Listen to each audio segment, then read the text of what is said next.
Okay, we're We're not- online now? Are we online? We just got online.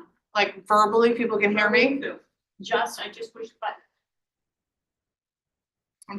I'm handing out paperwork. Okay. So I'm just gonna say that we're running a little late. And it's probably gonna be about 5 minutes before we start the meeting, so I'm going to mute the meeting for about 5 minutes. Thank you.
Sorry. Welcome to the January 13th meeting of the Curriculum Committee.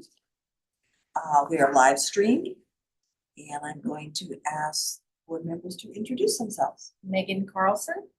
Linda Caputo, Becky Fless, administrators. Angela Hardy, Director of Curriculum. Stephanie Weiner, Director of Technology.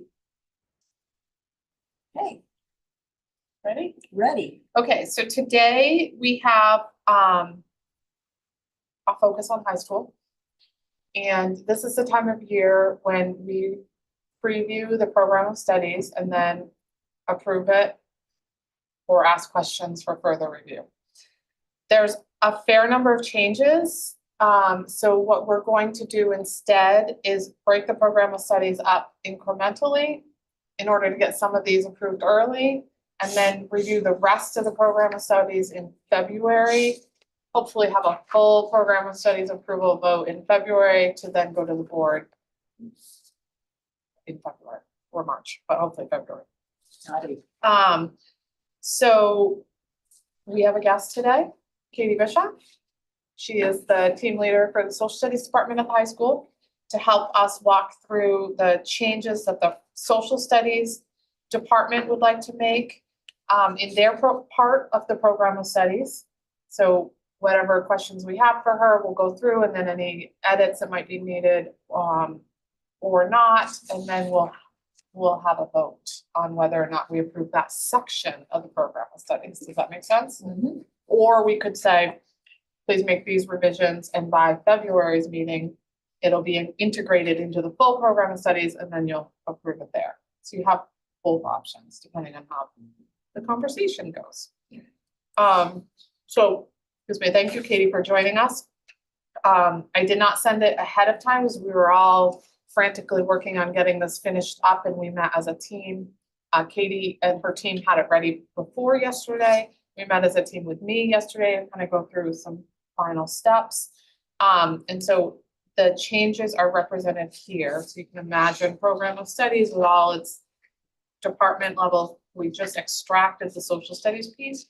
The stuff in orange, which I realized did not maybe print as well as I had hoped, I'll remember that next time, are the changes. And so just for Katie's sake, what I did was first I just did overall changes in the department. So the overall document first, the plus, and then the electives.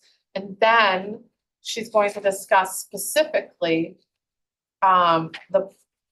the plus sign under each of the courses, what that really means, and why that change is happening, and what the impact is on courses, course load, and student outcomes, intended student outcomes. I will help with any of that. Since she's here, I'm going to let her take the lead because she's very proficient in this. All right, so we as a social studies team have been working on this kind of idea and concept for a while now. We really would like to target the students who lack the proficient skills needed to really access our like grade level content in social studies. So in order for them to be able to read and analyze primary source documents, they have to first be able to kind of show that they are proficient in reading and analyzing secondary sources and texts and things. So right now what we have is a very mixed ability of groups of students in each class. So we do not have a sort of a lower level course in social studies right now for each grade level. So what we're finding is that it is just not possible to individually target all of the students' sort of deficiencies that we would like to when it comes to literacy in our content. We were fairly successful. For quite a few years, the department had an essentials level course that sort of worked on that, but it was very generalized and students could elect to go into that level like on their own. So it wasn't data driven. Therefore, there was no sort of how does a student move from this level into the further up level in social studies. So we were looking at that quite a bit, and we kind of came up with this idea for a course that's very, very heavily focused in literacy and learning literacy skills that also offered plenty of time and space for them to sort of gain those skills and then move to the next level. We want it to be like fully integrated into what we are doing with the other courses at the same time, so that they kind of can seamlessly transition from this course into an academic social studies course as they show that they are ready in their skills bases. So we put in quite a bit of work here looking at sort of what criteria we would look at. We look at several different data points. We'd look at sort of like NUIA scores. We would, they take a lot of other exams at the end of like 8th grade year. and throughout high school, so we would look at different things in there. We would have like feedback for different teachers for what placement would work best with these students. And then really just trying to have these like targeted courses, cap them around 10 to 12 students, so that if a student needs help just in sort of this kind of like extrapolating and arguing evidence, they can get the help they need for this skill, and then they can kind of move on if they are able to. Where we in our department have an ed tech, we are very grateful for Lisa. She would also be really important in this class because it would kind of split up. So there'd be 2 people in the class who are able to work with the students, and it would lower the ratio and allow us more individualized attention. They would still learn the same content though. We would still be using the same standards. They would use the same skills. They would just work to kind of at a pace that is more conducive to their current learning, while also trying to like push them to be more proficient in like literacy standards. So, for example, in like, if you're coming from, we're thinking about world cultures, academic is considered on grade level course. Then there's an honors section or 2. Students might have data around their fluency, their accuracy, their depth of understanding of phonics and spelling, then their comprehension and grammar.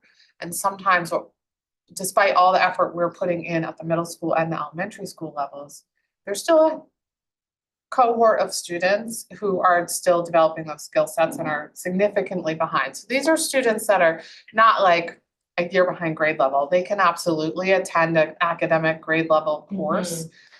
These are students that are in 9th, let's say world cultures, in 9th grade, but their actual reading comprehension and fluency is around 3rd grade, 4th grade. And so we're trying to put opportunities in place for the students to not get lost in the academic grade level course. Or as your colleagues referenced it the other day, is like they choose not to speak in class.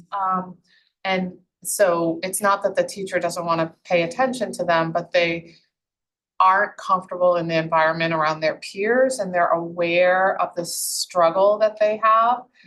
And when we have tried having them in, having students that have this particular proficiency skill set in a smaller knit environment with extra supports, they actually build comfort with each other, and they're actually becoming more communicative. They're able to articulate their ideas more effectively because they're comfortable with it. So they're developing their voice and they're simultaneously developing their skill set. One of the key things we talked about as a department, and Katie is expressing, is that this is the key here is to have the opportunity for students, but it's not a life sentence, right? Like some students might actually, with the extra support, especially since some of them have had it maybe in 7th and 8th grade, they've had the support, they're entering 9th grade, they're not quite there yet. But if they had a year or even a semester in 9th grade, they might just come up or get over the hump. And so they could actually do world cultures plus is how it's represented right now, because we're struggling, literacy focused. We're working on it. We're trying to figure out what the name is, but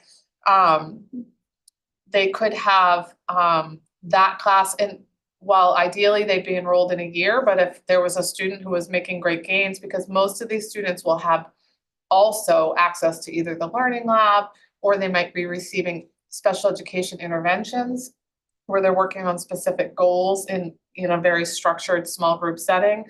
And the combination of all these experiences boosts their proficiency enough that they actually are ready to go to the academic on grade level course after a semester instead of the whole year. So they're trying to design the curriculum scope and sequence so that if a student is in this class, let's say semester 1, but can demonstrate proficiency and meet the criteria, then they can transition to academic semester 2 and not feel behind. Or they could be in it all 9th grade year, but when they get to 10th grade, they can actually be on grade level US History 1 and 2 instead of the plus class.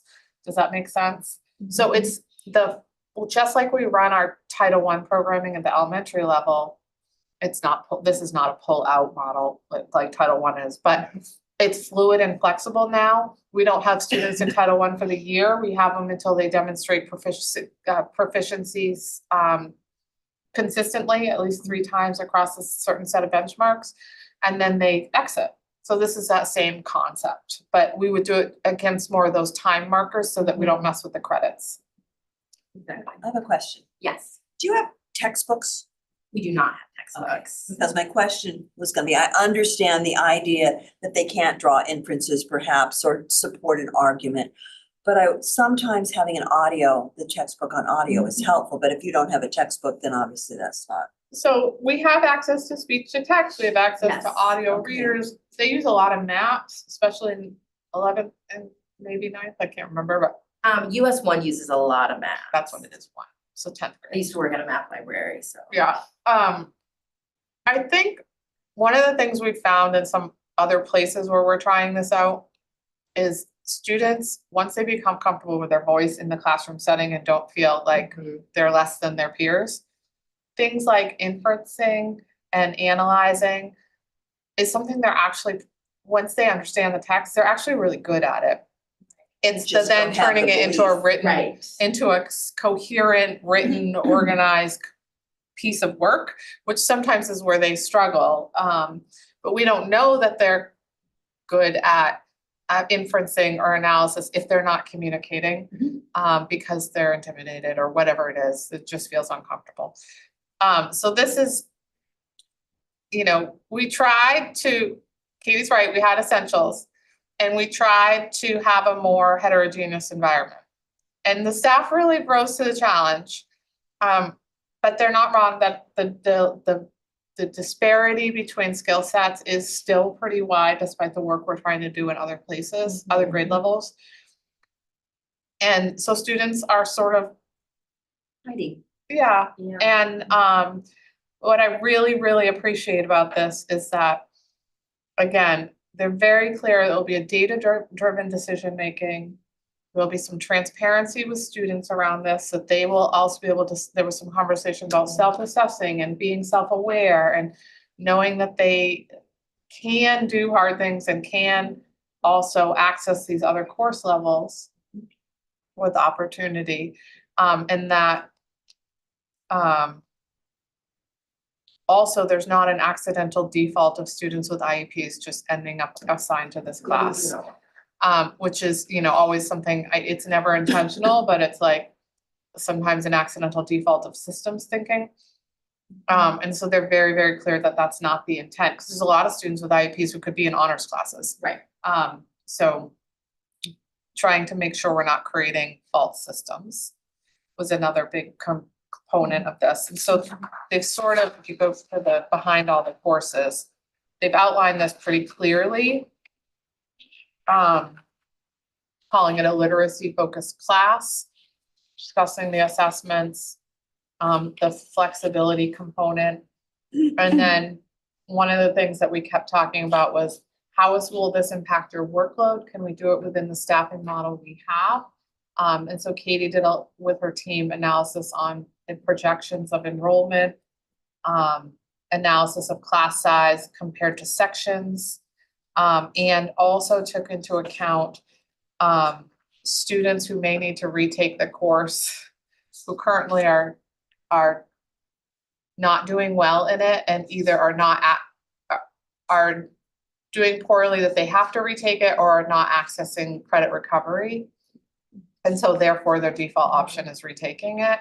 And some of those students might actually benefit from a course like this rather than taking the same level of the course they were just in. So she's sort of taken that into account here based on what they understand from first semester or most of first semester, knowing that this will fluctuate a little as the year progresses.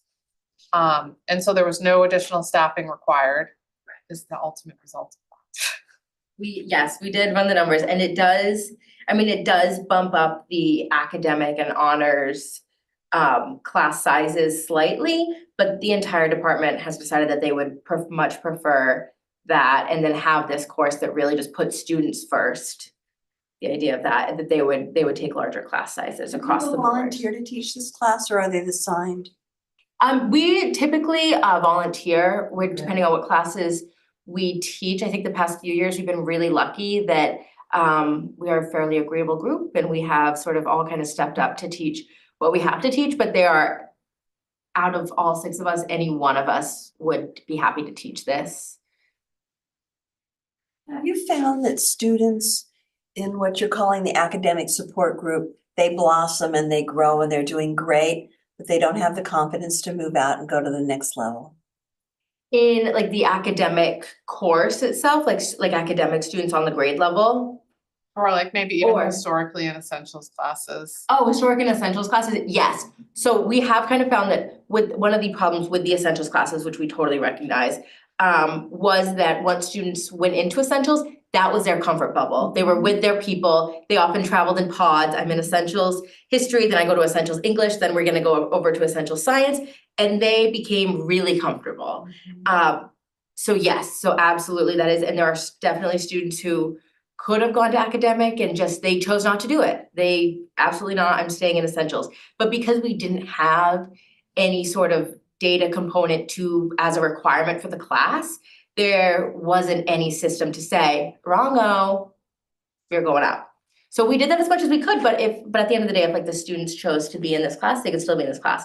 With what we're proposing right now, it would be a very much sort of like trying to get them out of the class. Like we just want them to have the skills that we know that they are capable of having in order to kind of give them a successful, say, like, we gave you a well-rounded social studies education.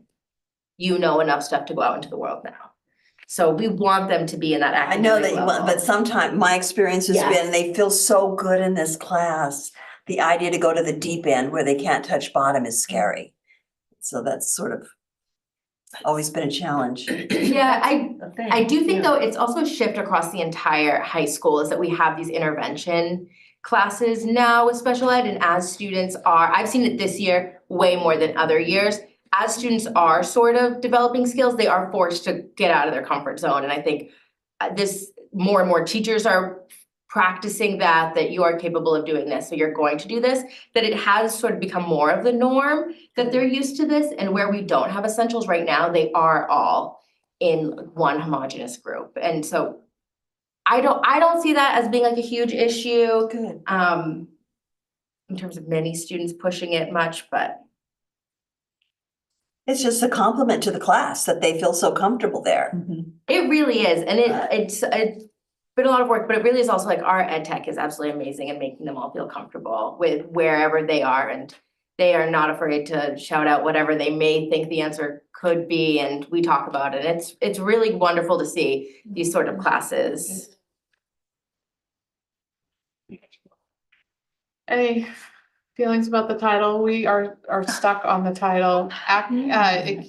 On grade, what we're going to do by the next program of studies review is we're going to have some consistency across the departments, but they're all playing, or some of the departments who are making some shifts are playing around with it. So like Yes. you'll see in a minute, math has basic, I don't even remember.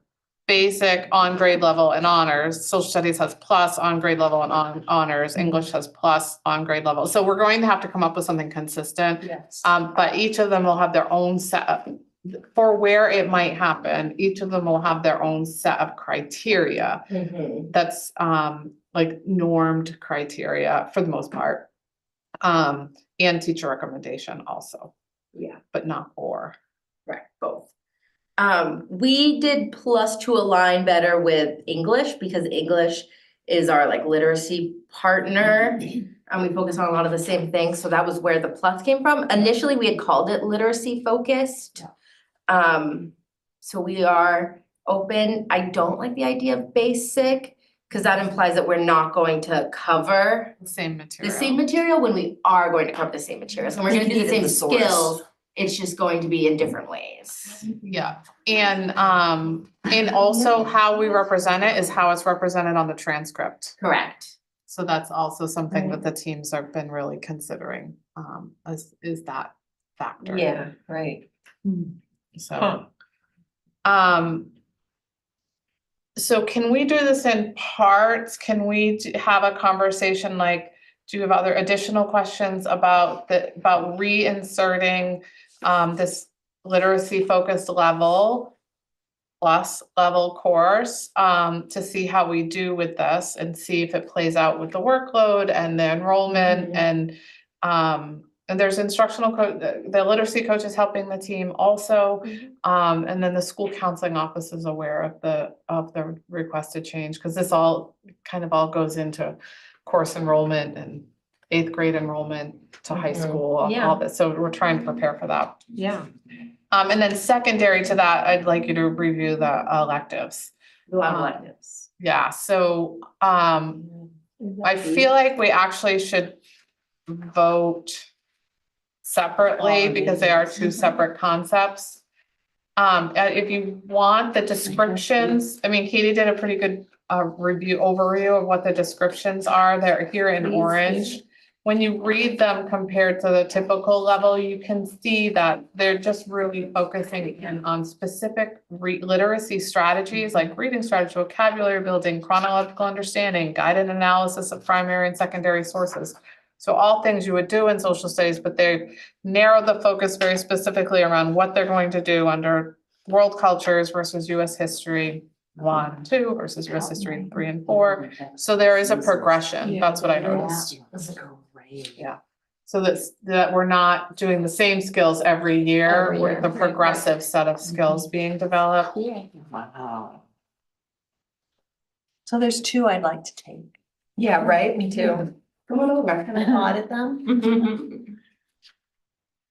The outbreak one sounds incredible. So that is, yes, and the teacher proposed that, so his name's Hunter Martin. He used to teach at Nokomis, and he said that was like a full elective. He had so many students he had a wait list to get into that. So I'm really hoping that we have some success with that one this go around. But it sounds so interesting. And also, if you knew him, like he's like the perfect person to teach it. He's got like a radio announcer type, like podcasty voice of like Interesting. the year was 1960. Like I could just like imagine it. I think that'd be quite good. I was shocked. I asked a friend who's an ER doctor and I said, when did germ theory come into play? You know, that wasn't till the 1910s, 20s. And so, you know, when you think about how we treated this stuff, we had no clue what was going on. Yeah, I don't know, man. That's wild. Didn't wash their hands. I didn't even think about that. And 7th grade science just finished up their infectious disease unit. So, I mean, they'll be coming into high school with some background in infectious disease, just plus whatever else. Background infectious Yeah. diseases at this point. Yeah, I know. First name. Right. Any other thoughts or questions about the electives? Unified social studies, the reason that's orange is because they're on a 3-year cycle. So Katie teaches that, right? You're still teaching I it? do. Yeah, they're on a 3-year cycle, and that's designed in our broader program of studies document so that students enrolled in academic or functional life skills, if they end up in this particular pathway for social studies 3 years in a row, it's not the same thing every year. So they looked at the sequence to make sure students attended to different standards in social studies. And so every year we have to go in and change the program of studies description to match the year of that cycle. So every year you'll see a different color, because this particular coming year is geography and humanities. What is it right now? World cultures. Yeah. And citizenship the other year, Yeah, right? and then citizenship was last year. Good stuff. That looks great. I love it. Okay, so do you want to do a one vote on all of it, including the plus course, or do you want to separate it? I don't care. I'm gonna vote yes on both, so however Okay. you want to do it. So someone needs to make a motion. So I'll make a motion to approve these social studies, literacy course and these electives. Second.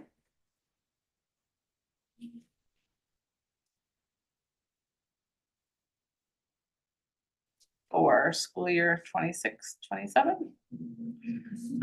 Okay, so that was the first, and Linda seconded. That one seconded, and the vote. All in favor? Thank you. Sure. Thank you for all your creative work. Thank you. So funny that you've like one chair in the middle of the room. I feel like we should have, I feel like you should have a spotlight. There should be a bright light. A bright light over it. Thank you, Katie. Thank You made it clear she picked her chair, but then she had to put it. I know. Bye, thank you. Okay, next is the math department. So they've also been doing a lot of work. We made a bunch of changes for this school year. We tried them out. And the team has worked very, very collaboratively alongside the math coach as well, Lindsay Bickford, to kind of make some adjustments, very similar thread, very similar theme as to what social studies is experiencing as well. And again, we are making strides with our students. We're finding growth, especially with students who are very much struggling in school. Where we historically have sort of flatlined, we are making growth with those students. So that's exciting, but we can only expect so much growth every year, right? And as exciting as it is, it's gonna take a little bit of time. So an overview of their changes. Remember a few years ago, we changed our graduation requirements. So it always used to be Algebra 1, Geometry, and Algebra 2. We wanted to create some flexibility in student scheduling and interests. So they have to take Algebra 1 and Geometry and a third math class. So they still need 3 years of math. They can take 4 if they want, but they need 3. And that gave us some flexibility of what that third class was. So for some students, they might enter with pre-algebra, and then they take Algebra 1 and then Geometry, and they've met their requirement. If they want to do more, they can. Some students come in with algebra, take Geometry, and then move on through this whole sequence of options. Some students have taken Algebra 1 in middle school, and if they meet a certain requirement, they can actually enter taking Geometry or Algebra 2 and then move through the sequence. So we've created this pathway of flexibility. So last year, the program of studies has this table that we added in to clarify those pathways for students. And then a lot of them met with advisors to really understand it. So last year is when we reintroduced pre-algebra as a course option, and we have a little plus sign because that is, it is based on data and teacher recommendation, not just choice. Because if you already know all this stuff, there's no need for you to take it, right? Just because you wanted an easy class. So as you can see, that is remaining. Algebra 1, we removed co-taught, which is a class that's taught by a special educator and a general educator, because we did this last year, but it didn't always show up on all the programs of studies consistently, so that's why it's crossed off this year. We did it because while students without IEPs actually showed growth under that model, students with IEPs weren't showing growth under that model. Not just 1 year, but consistently. And we needed to figure out what model is going to work with students with IEPs who needed math services. And if that wasn't the model, what were we going to do? So, and we only have so many staff, right? So what we've done instead this year is we added in intervention blocks. There, instead of 80-minute blocks, there's 40-minute blocks.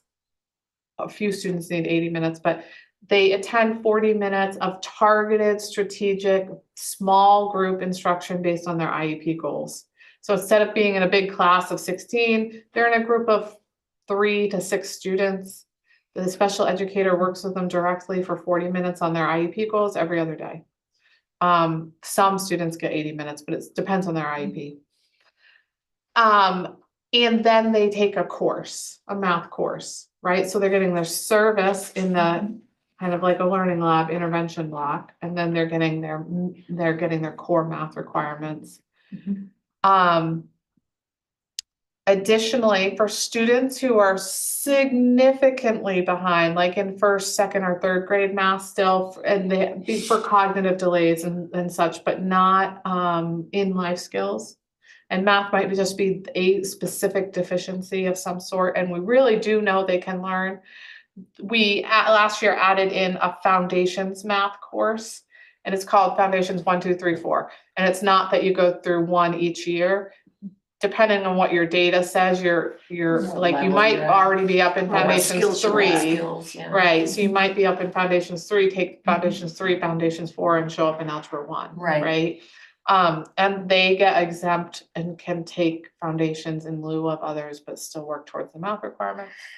So anyway, we redirected where, and so a special educator has to teach that class, of course, because that's a very significantly a student population with significant challenges who need the specialized, specially designed instruction, and that is where their minutes are served as well. And we were very careful. That's a really small group of students, 3 to 4 some students. So that's why COTAA is taken. The department is playing around with calling this level basics. And we can read the description as to why. What about just calling it Algebra 1A and 1B? So historically, semester A is A and semester 1 is A and semester 2 is B. So Oh, because you want, well, I'm We thinking of started it out. algebra over 2 years. Yeah, that is how it was at one point also. So the math department probably would love that. And this is where they ended up in their recommendation. And we can approve something and also provide feedback. We can provide feedback and then wait to approve. We can talk about that. I think we should look at the descriptions if we're going to do that. The other change is Algebra 2, making sure we have an on-grade level section, which is discussed further in here. Another big change is instead of a dual enrollment pre-calculus, shifting to an AP pre-calculus. And I think that has something to do with the relationship with higher ed and our students requesting AP pre-calculus as a, since our AP calculus numbers are increasing. What are the size of those classes? Are they comparable to It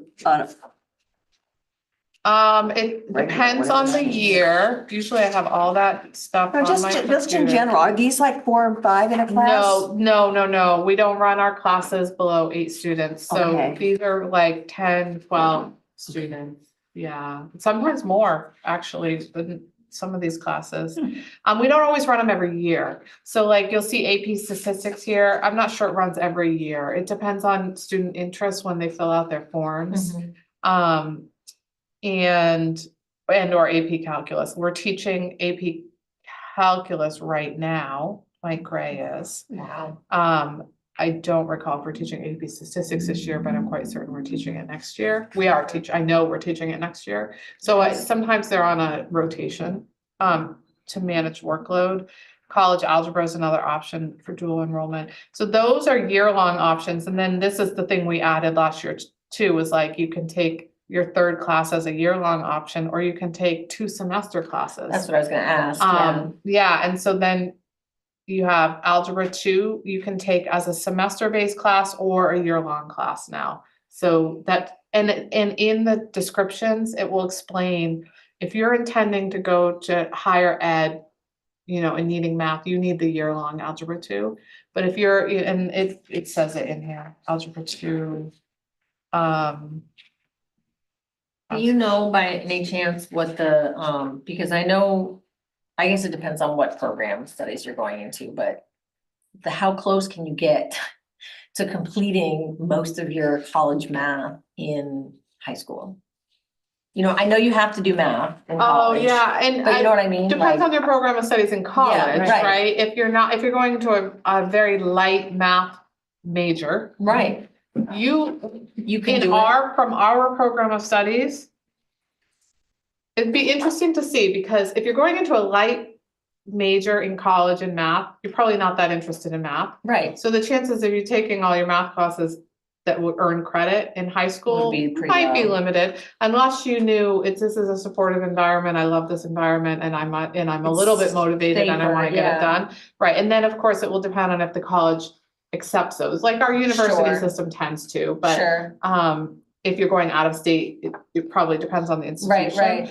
So I mean, we have a lot of options, because if they earn a certain score in any of their AP courses, those often earn not credits, but check off requirement boxes at college. So you therefore Cool. don't have to take them in college, Right. which is kind of cool. Yeah, some schools you have to earn 3, some schools you have 4, some schools have 5. It depends on the class. Sure. And all the colleges will tell you which score you need. And then the dual enrollment courses for technical math, quantitative reasoning, and college pre-calculus. Those are all courses that students could enter having also met or earned credits towards, depending on the institution they go to. Some of these are, I think, KVCC, some of them are Thomas College. Yeah. And since we have a lot of students that stay in Maine, this is a great opportunity for them to get ahead or to meet some of their general requirements in college and get to skip that. Seriously. Yeah. So I know one of the things, we talk a lot about students who are struggling, right? And adjusting our program of studies and lately we've been adjusting it every year, which I'm sure, to try to figure Because out of where. new data. Right, because we're trying to figure out where the sweet spot is, and making sure we're providing the right level of support, but not holding students back inadvertently, right? And helping them recognize that they can have the confidence and skill set to move forward in some of these courses.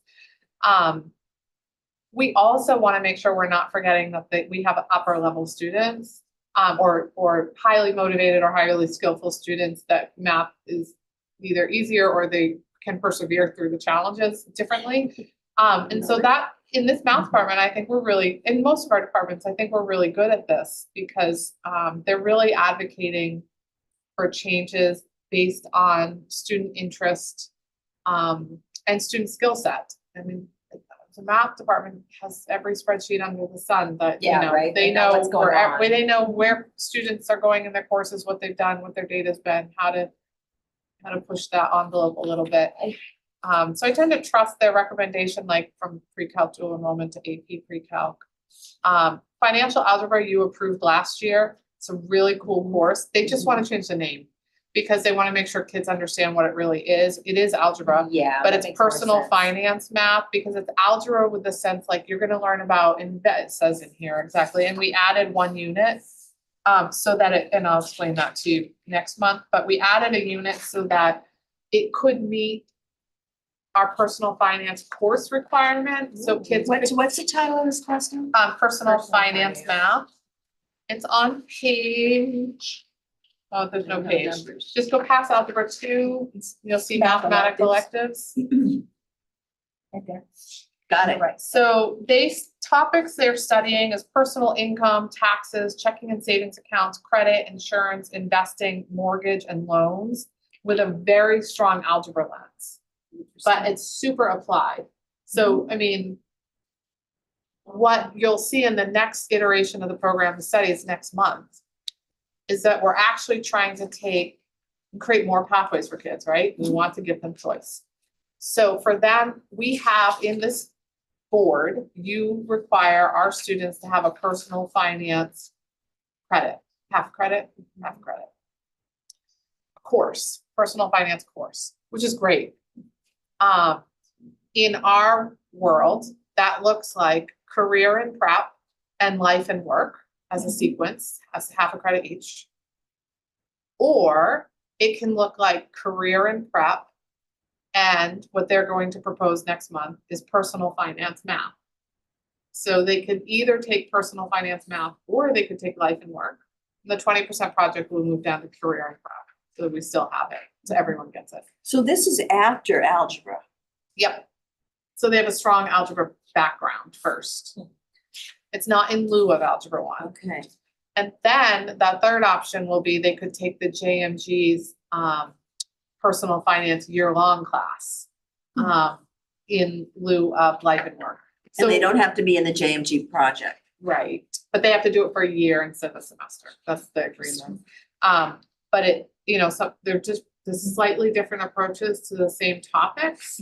So it will give students a little more choice as to which approach they want. Do they want a heavy like algebra math lens, Yeah. which could be really fascinating, especially if you want to go into banking or business or Real estate. real estate. Yeah, any of those. Or if you want to go into life and work, which is more of like life skills. Like Right. you need these to run your home and Make a budget. make a budget, Handle, make personal yeah. decisions and Yeah. employment decisions, and then, or you could do the JMG, which is kind of like a deeper dive into that world. Interesting. Which I think is great, but you'll discuss that next month. But that's part of why they want to change the title and add a unit from the financial algebra course that we approved last year. And we have a text for that, and it's not just made up. It's very well developed. So the general changes here is just becoming a little clearer under pre-algebra. You'll see that they're becoming a little clearer about what the content is, and part of that is because they spent a lot of time this year and part of last year really revisiting their scope and sequence and comparing it to the standards and really thinking about what are we sure needs to be in Algebra 1 versus Algebra 2, and if students only get some of it, how do we prioritize? So where are the priority standards? And then how does that play out in pre-algebra so that kids are very well prepared for Algebra 1 if they take pre-algebra? And it's not that they weren't doing that, but every so often you need to revisit that, right? And calibrate and make sure it's just the right fit. So they did a lot of that work, and as a result, they did a really nice job going through and updating their course descriptions. Linda, I can be quiet for a moment because you might want to skim those given your math background. But again, if it's a plus or a, as they're calling it right now, basics course, it's a data-driven decision with teacher recommendation. It is not just, I want that course because that looks easier, so I'm going to sign up for that. You will default to on grade level unless your data suggests that you have an opportunity for additional support or a slightly different pace to get to the same outcomes. And teacher recommendation, because, knowing students matters.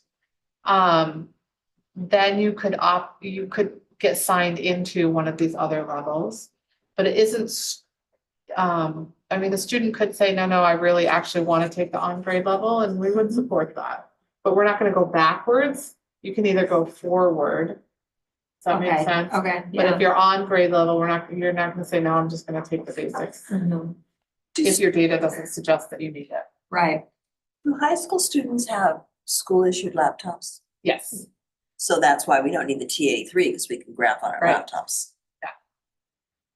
And they have some in the classrooms already. They have sets that are available. Because they do great graphing on the laptops. Yeah.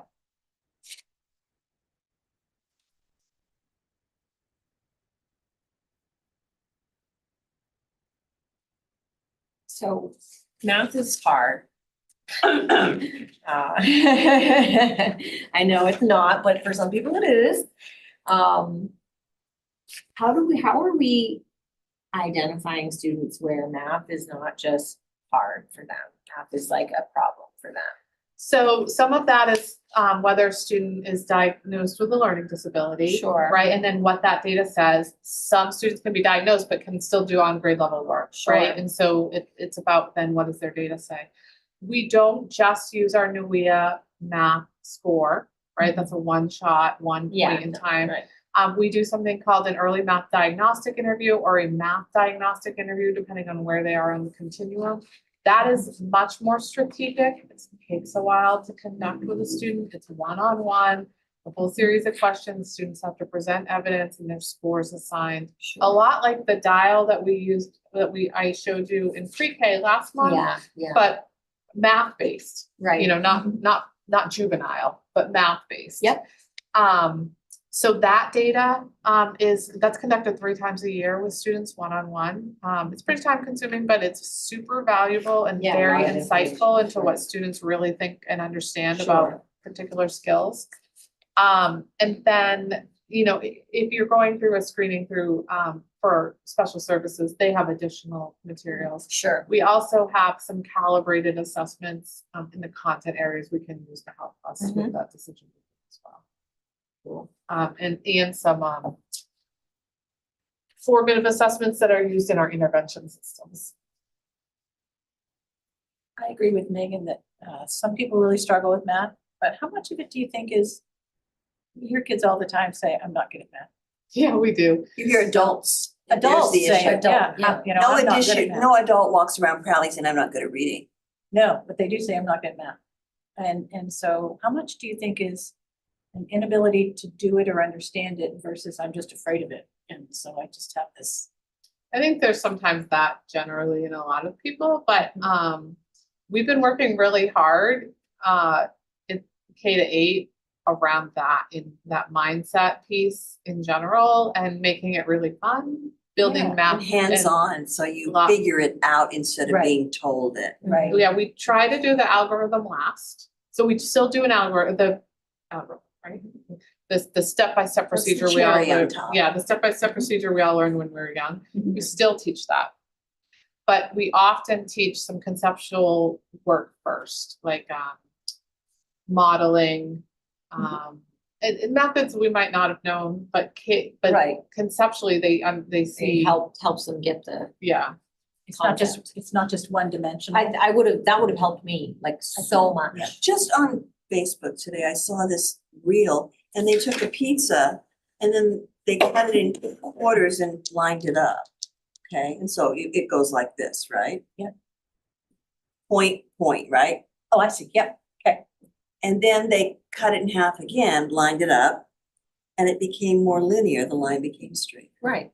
Then they cut it in half again, and it became straighter. And the idea is the more you cut it, the straighter it's gonna get. And then they showed how the algorithm relates to this. And that's kind of what I see is how we should Right. be teaching math now. Cut this out, figure it out. What do you think? Because everybody knows length times width is rectangle, or when you're talking about circles, you should know that. And that's how I see math going, is that you use scissors, and you cut and you Yeah. touch and you move around. And To get to where you need to be. that's, I think, when elementary does that and they have We that are. concrete understanding and they can recreate the algorithm, then it's much more powerful. But I hope that we're not abandoning that in high school, because there's still many things you can do, and that's, I think, what's gonna help leveling. Yep, and it's comfort level for teachers, getting to all the alternate strategies that they may or may not be as comfortable with, and some are more comfortable early. When you become an expert at something, it's hard to then come back, but I think they're definitely trying. I think this is a good representation of them really being very intentional now about what is being taught and where, calibrating as a team, advocating for student success based on trying some new things out and strategies and organizational design of our classes out, and then saying, okay, we get it, and we still want this type of course. We don't need to co-teach it, but we want this space to work with students and help them be able to get to these on grade level courses. And so that concept Katie was sharing about that flexible adjustment of course, Yeah. being able to move into another level of a course halfway through the year if you wanted, or after a year, rather than staying in that comfortable bubble for all 4 years Sure. of high school. The math department's owning that as well. I think the kudos goes that they revised this last year. And now they're And doing it they're again. doing it again because they said we can still, no, I don't see that as a criticism. No, Yeah. They're saying we can still do better. Now we know this, so we're gonna do that. Yeah. And as long as they keep revising it based on what they've seen, to me, that doesn't mean they made a mistake. Oh, That no. means they continue to learn. Agree. I Yeah. think I was gonna say something similar. It really feels like more like a living document. and Right. It's Mhm. reflective of the enrollment, and I know that like the 9th grade class is a huge class. So like in 2 years, maybe this will look different based on that Right. giant cohort. I don't know, it feels more, I like it. It's good. I think these are good. And small steps are better. Yeah, I think so. Making big steps that then you feel like you want to back away from. Right. We don't want to do that. So I think this is great. financially for the shift from dual enrollment to AP pre-calculus. We are not needing to purchase specific textbooks. We have some, but there's a license we would like, and it's $400. And so we're going to put that in the budget for our permissions. And you'll see it in my budget. So I think $400 for shifting from dual enrollment to AP is a very minor cost. But I wanted to be transparent about that. I do have one more cost review, and I know we're getting close on time if we're doing 1 hour straight. So I have one more cost review, but it's separate from this. So I'd like to be able to, if there's any more discussion on the content, I'm happy to do that. If you're ready for a vote as to this, we'll clean this up. Obviously, I wanted you to track the changes, which is why it's written this way. If you're comfortable to like approve this portion of the program of studies, I'd like to be able to do that before we get into the one more cost thing for math. Okay, I would move to approve this portion of the math department studies. I'll second that.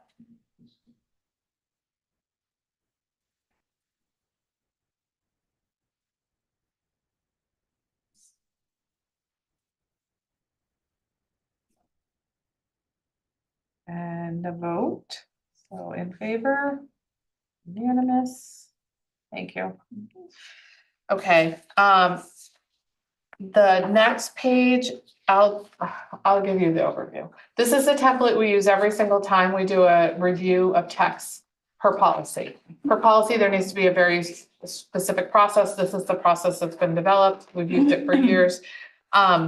We look at instructional materials around focus and coherence. In this case, I substitute depending on the content, right? So this case, it's applied mathematical practices, the relevancy, the instructional supports and inclusiveness of the materials for all students, the professional learning that's available to staff if it's accessible, the affordability of the materials, and then they have, so oftentimes they have a preferred tool, right? So they have to do that full review, present, absent, notes, all that.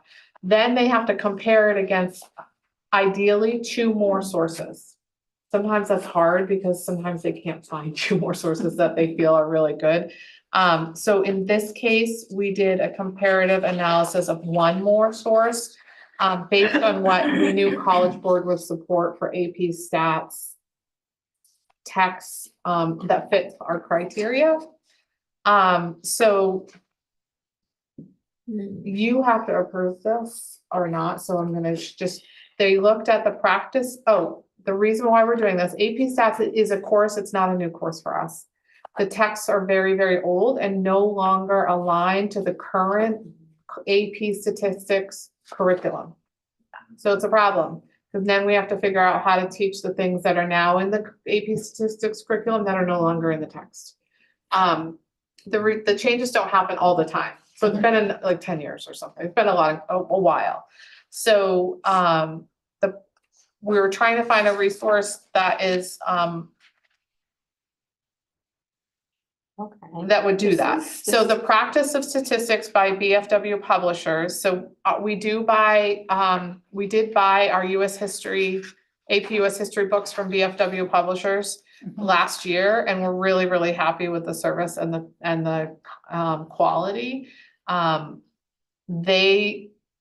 It just happens to also be something they were seeking for statistics, the practice of statistics. It's a recent publication. And so they went through all the fields here and added notes on each one. They did this with the math coach as well. Then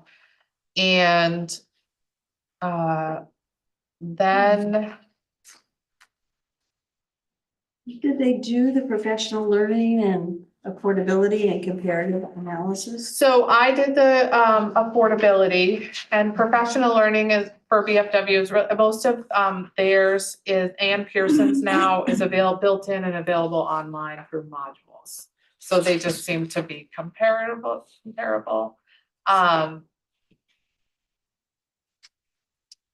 And then I was going to type out the final cost and I forgot to do that. It's right here. More than 30 books or less? They wanted 25 books, but they didn't know if it was more cost effective to get more if I did 30. I think that's what I did if I was doing my calculation. Somebody's gonna lose one Right. or drop it in a ring. Oh, boy, cover your book. Students don't know how to do that out of the grocery. I know. Can you imagine? I wanna do it right now. My kids always forget to take the bags to the grocery store, so they get paper, and I always say, let's cover a book. I wanna cover a book. Let's go cover a book. Just makes us all always thinking about that. I know, but gonna cover it's so practical. You could I know. graffiti on it and Yeah, do all kinds of things. I'm gonna go home and cover a book. Teacher will not need training, and the newest edition is already. If you go to the So, back of my car, there's a paper bag in there you may have. If they get 30 books, they get five more books than if they get 25 books plus the teacher's book, it's $4,919.50. This is a one-time cost. We don't have to do this annually. If they get 30 books and the teacher's book is included, which gives us a little wiggle room in case some are lost, because the Or class will somebody probably be pretty joins. full. Yeah. It's $5,308.50. So it's a difference of Oh my almost gosh. $400, but you Barely get anything. 5 more books. Yeah, So you're Wow. basically getting 3 books for free, yeah. plus a teacher's book. Do you have an opinion on that? Go for 30. Yeah, go it's for better than 30. having to replace a book at $200 a pop. 'Cause some Um, kid's not gonna turn it in and. And we are seeing that the kids using the AP US history books are, they're doing a great job. Yeah. Yeah.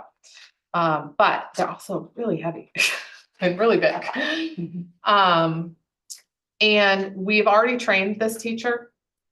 So that's why there's not a PD cost in that. He's been trained for AP stats. And we've already trained him in this publishing company, so he understands how it's all laid out already. So it's just doing those free online modules if you need something specific. The other one they were looking at together was Stats Modeling the World from Pearson. And that is the price point for the book is $16 less per book. Oh, I didn't have the teacher's cost. It's usually about the same. They're all about $500 for the About teacher's $500 book. less. So yeah, it's about $500 less. They don't prefer this one as much. Because they didn't feel like it was as in-depth as they wanted. And some of the practice sets weren't as strong as they felt like BFW was. They did get a sample to review. And I find Pearson harder to work with. I don't know if I'm supposed to say that out loud. But Not more all of them already. BFW is really easy to work with. And they do a lot of follow-up to make sure everything's set up the way you want it to be set up. You have a rep that's more local. But that doesn't have to be the deciding factor. It's just a feature. There were more unsure categories under Stats Modeling the World with the materials they could get from the publishing company than they knew from BFW. BFW will send you a copy of everything. And the others they send you sample sets to review. And this one has predominantly lecture style approach. This one, right? Yeah, we don't want that. The other one has a variety of. Yeah. Variety of materials. So given that they did do an analysis of more than one tool, and they used the same tool, right, the same analysis tool, they were trying to give everything equal credit. This one is Stats Modeling the World. it does have a lot more like notes and stuff, I think, that are kind of negative-ish. If you wanna, I don't I know, see or what I we're don't doing. mean negative, but you know, that are point demerits, I don't know. Negatives is a fair word. It's, yeah. Um, They did really like the assessments in the VFW one.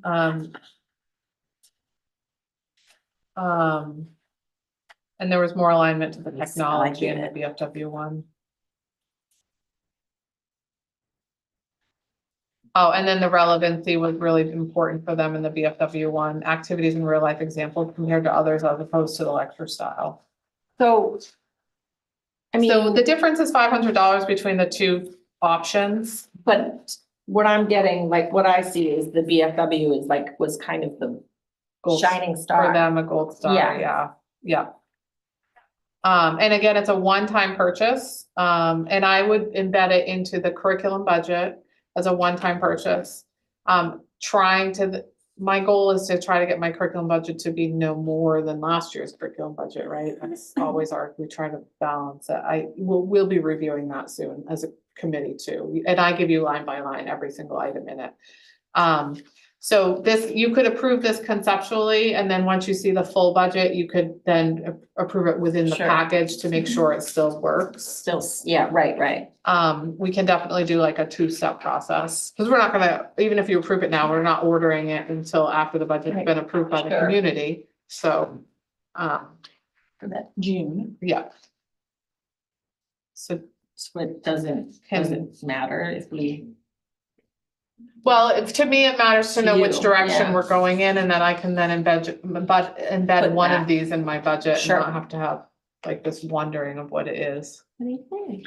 If it says predominantly lecture, that just crosses it out for me. I agree. That's exactly what I think.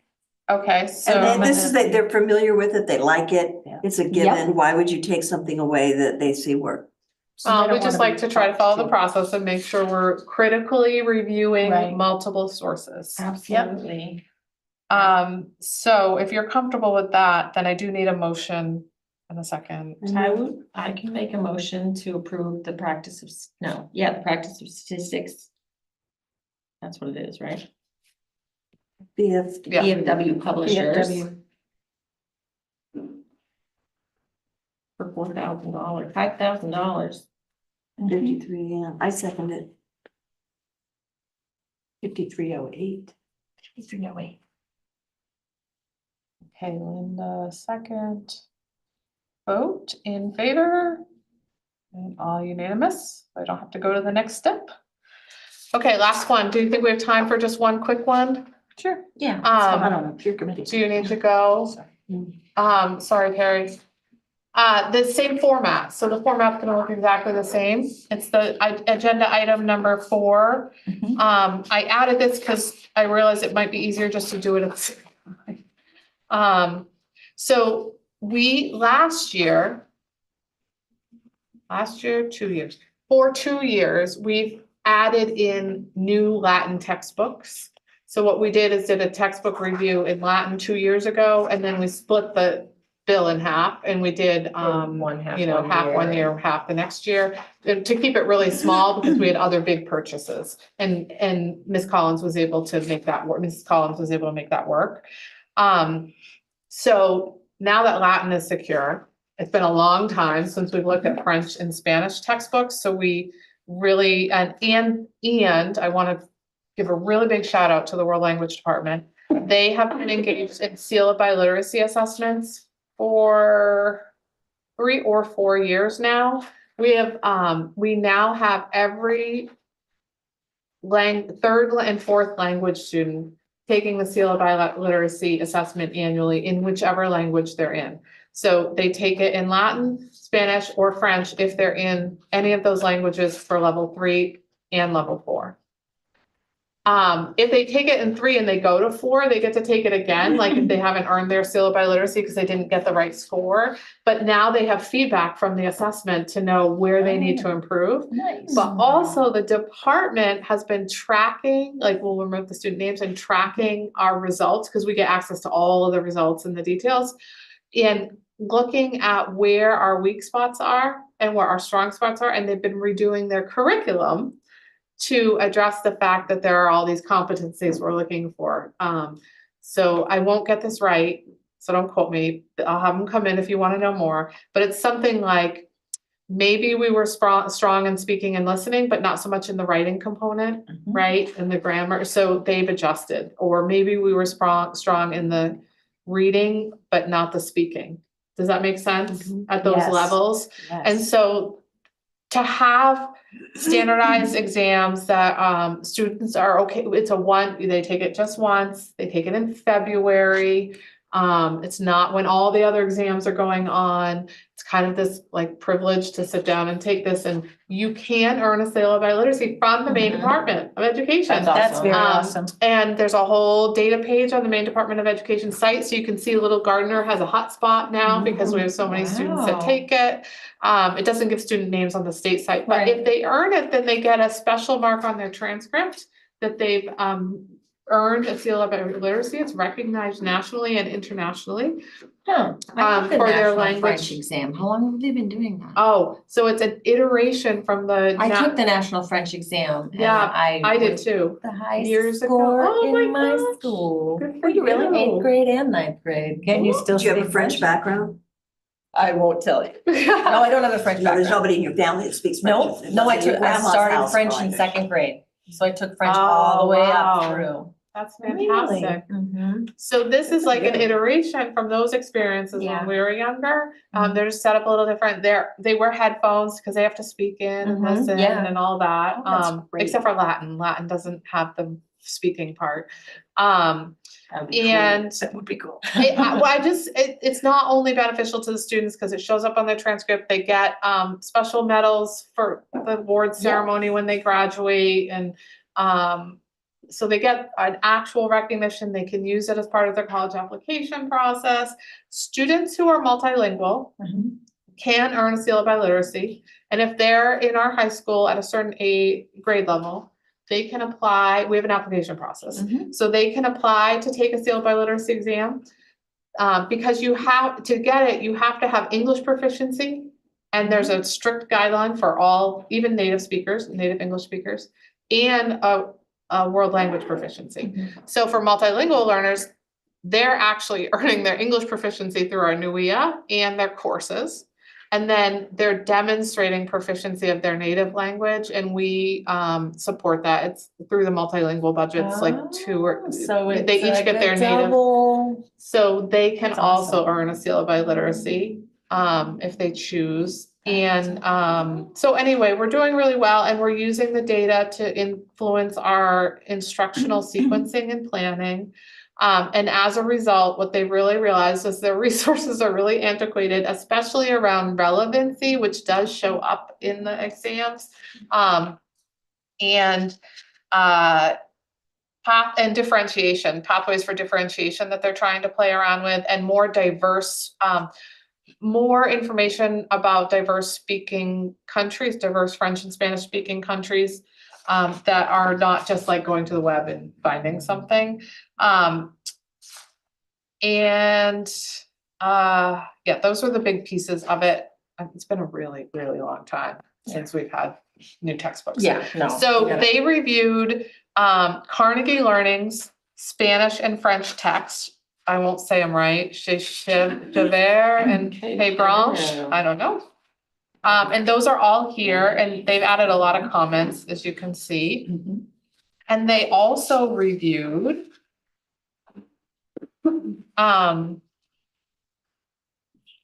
Holt McDougall's Spanish and French resources, BND and Avance Mos. I am not a Spanish speaker. French I can Yes. get.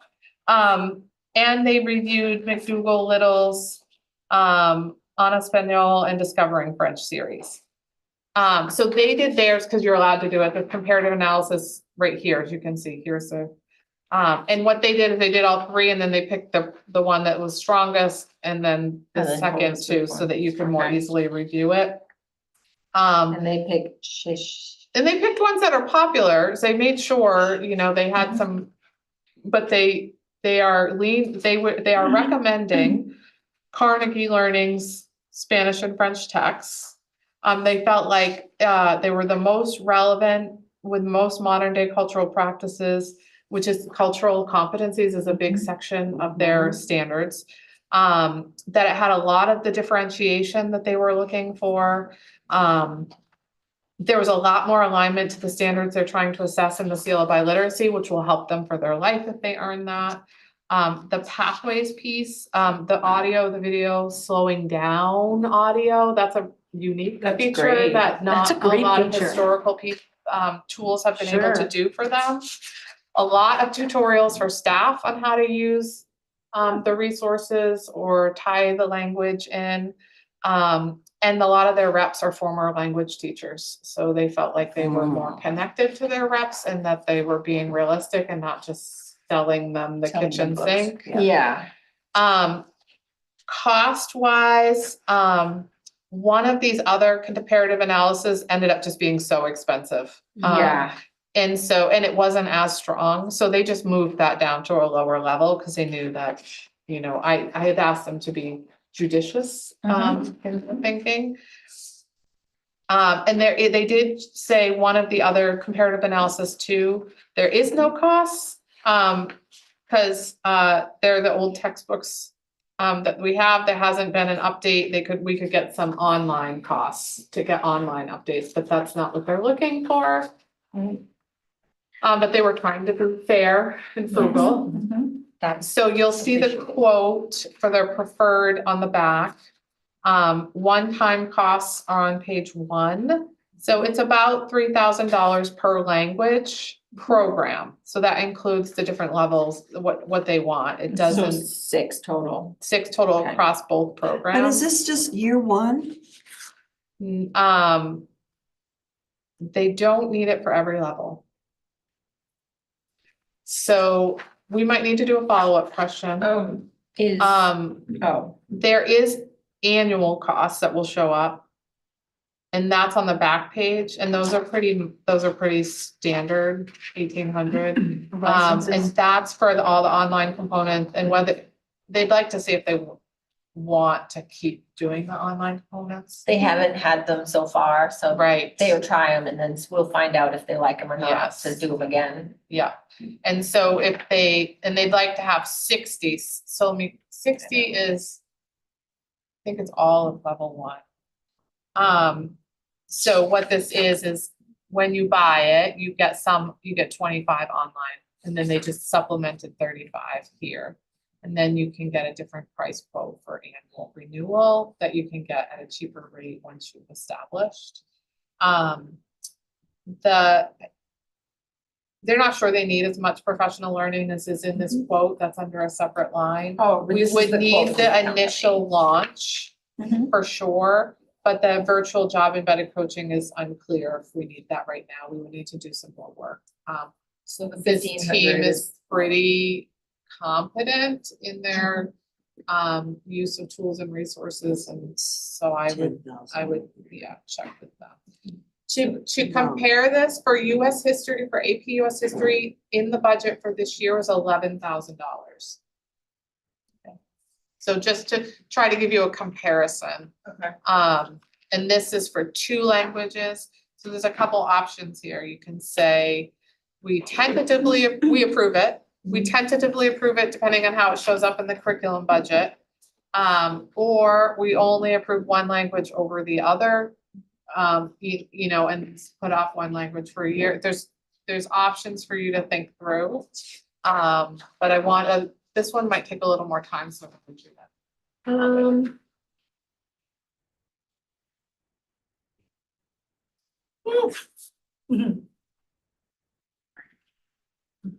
This part really isn't all that expensive. No, that isn't. It's not. It's just. It's really the expense is getting the books, and once you get the books, you have them, it's that one-time cost. The publishing of these books is expensive. Textbooks are crazy. Yes. It's crazy expensive. Yeah, it comes up to 10. That's a lot of books too. 35, It's a lot. 70. Yeah, so It's all of the kids. So in many, the sections, yeah. Across the sections, exploratory and level 1, I think is what they're thinking. and of Yeah, I would make a motion to approve, these textbooks for Spanish and French tentatively, pending the curriculum budget. Okay, So that curriculum can come to us with budget and then we can say, maybe those books have to wait. Right. You know, but I think they are good and I would love to have, some of these kids are coming in not having Spanish or French ever, is that correct? Or no, they are getting Spanish. They get exploratory Spanish, they've never had French anymore. Right, they're not getting French, so I am 100% And proponent you do have of, to take it in college. so I think So I'm gonna say tentatively approve the recommended text set pending the overall curriculum budget, which we're going to hopefully look at next, I don't know. it's okay. Soon. When we do.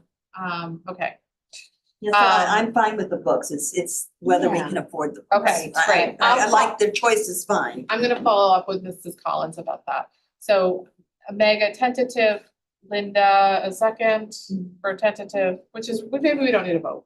Maybe we Yeah, just just leave it leave as it. tentative and then we vote within the curriculum budget. Yeah, Let's do that. Sounds good. Okay, Proceed. lastly, we have a conflict on the next February, on the February curriculum meeting. And it is also popularly close to February break. So is there any chance, and Michelle's not here to respond to this, and but I will follow up with her.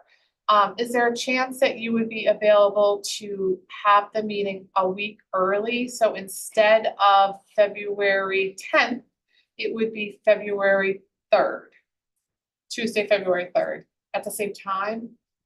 It would be great for us also because it gets some of the program and studies done earlier. Yeah. But is that That's fine okay? with me.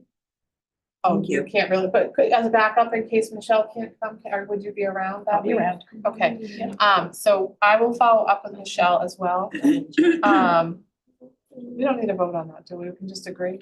No, I think we can just Okay, choose to do that. great. Thank you. Yeah. Linda, anything else? I think so.